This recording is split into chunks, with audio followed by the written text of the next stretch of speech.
trasporto del feretro si avvicina al feretro.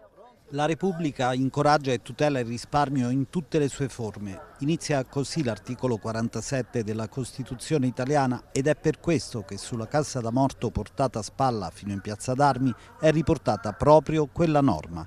Il feretro collocato davanti a quella che fu la sede storica di Veneto Banca. Ciò che noi abbiamo subito è stato soltanto un esperimento di politica socio-economica finalizzata al trasferimento della nostra ricchezza e della ricchezza del Veneto dalle nostre tasche alle tasche della grande finanza speculativa. Non senza un pizzico di ironia, di commedia dell'arte, compianti inconsolabili, ma anche qualche flebile segnale di speranza. La speranza è che risusciti la banca, non lui.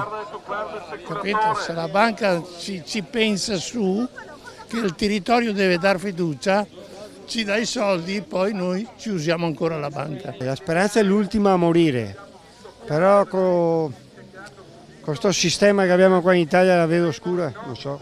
Beh, io attualmente ho solo rabbia, non ho tante speranze, perché ci fanno andare dalle stelle alle stalle ogni settimana.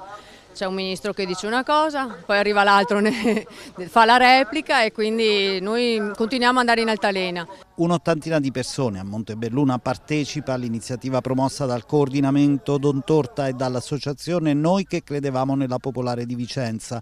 Da quel che abbiamo visto sembra rimasto invece inascoltato l'appello alla partecipazione che era stato rivolto alle istituzioni.